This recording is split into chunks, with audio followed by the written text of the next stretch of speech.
What's going on, guys? I'm Zach from the Lumiose Post, where we talk about all things Pokemon, and today we will be talking about everything that Pokemon Sword and Shield, including their DLC, got wrong. Before we begin the video, be sure to like, subscribe, hit the bell for notifications, because if you don't like that we're including the DLC, you should subscribe so you could vote when we do a poll on it. So yeah, good reason to subscribe. Also, be sure to check out our videos in this series. We're doing a lot of them now, so yeah, give those a view. Okay, getting into it. The first thing that I didn't like for Sword and Shield was there was no side things for Pokemon to do. And what I mean by that is in past games, we had things you could do with your Pokemon that was more than just your standard battles. It was things like contests or the Pokeathlons or the, even though I hated them, the musicals. Things that allowed you to kind of just play with your Pokemon, see a different side of the game and a side of these creatures. And Sword and Shield didn't have that, and I thought that was pretty sad. I don't like that. I think that it's realistic, too, that you would be traveling through a region, and even if your goal is the gym challenge, you would see there's a contest and be like, you know, that might be a lot of fun. I'm gonna enter that. And Sword and Shield had nothing like that, and again, that was just very disappointing. Another thing that was super disappointing, and I think kind of just doesn't even have a good excuse for it, was Winden. When they first dropped the Galar map, when they revealed Sword and Shield, I remember seeing this map and being stoked. That top city looked so huge. It had this Ferris wheel. What could that be? And just a huge city. I'm thinking it's our next Lumiose city. And then I get there and it's nothing.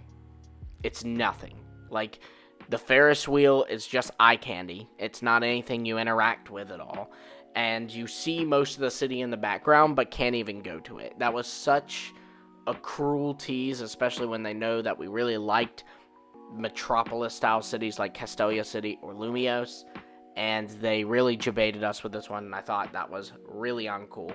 Kind of tying into the whole Winden thing is the post-game situation. Now, I know that they had the DLC, and this video is including that, but there was still a post-game that should tie me over until the June of the following year when the first DLC dropped. Or, you know, just something with mainland Galar. And it wasn't. It was just a plot to get the box legendary, which honestly doesn't even really feel like post-game, because have you really beaten the game if you haven't gotten the box legendary yet?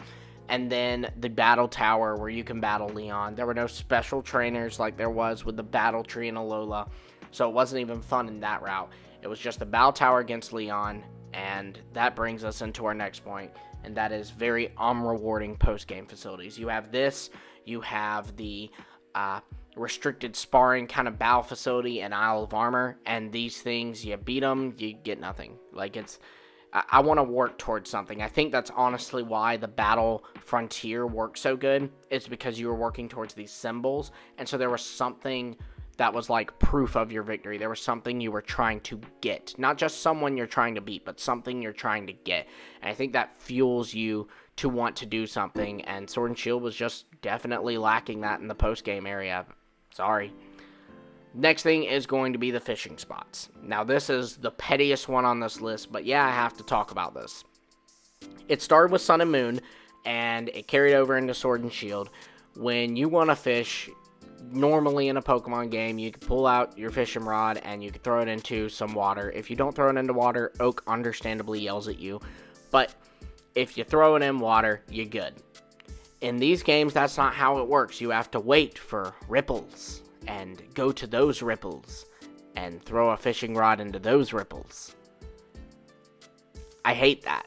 That's not how fishing works in the real world. It just completely kills the immersion, which sucks because with things like camping in the wild area, Sword and Shield was taking its steps to making these games more immersive. And with the fishing thing, that just dropped out of it. Why can't I throw my fishing rod in any part of water? Why do I have to wait for a ripple and throw it there? Realistically, if there were fish moving and I just randomly toss a line into that spot, they're at first going to scatter. At least from my experience. It's better to be able to just toss your rod out and wait for something to bite. And I hate the fishing spots. I really, really do.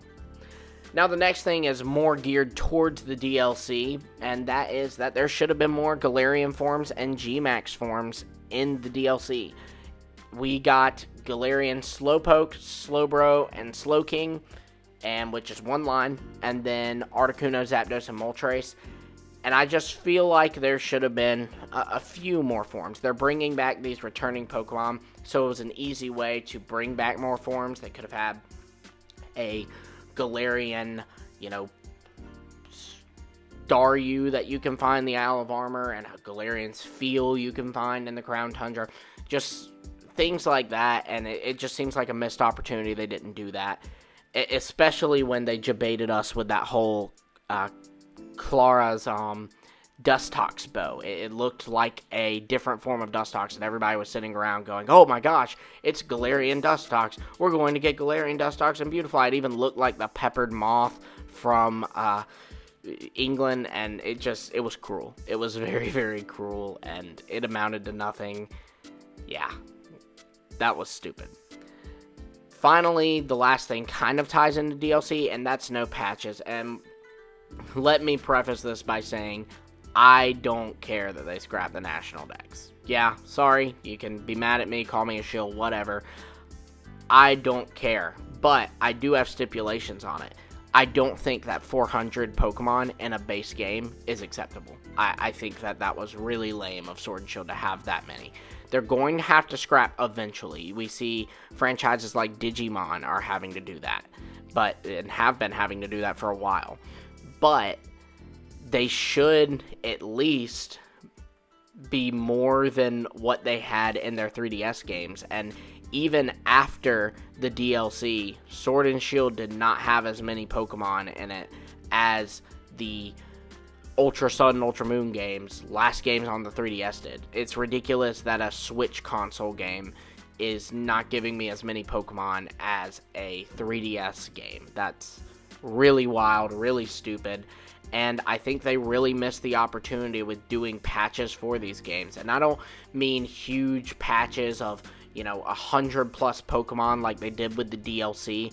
I mean just small things. Like, think about when Brilliant Diamond Shining Pearl released, I was on a high for like the Sinnoh Pokemon. So how cool would it have been if March of the following year they had patched in Chimchar, Turtwig, Piplup, maybe a few staples of the region like the Starly line and the Bidoof line and the Kricketot line. Yeah, that's not a lot of Pokemon. That's, of what I just named, just 14, 16 Pokemon.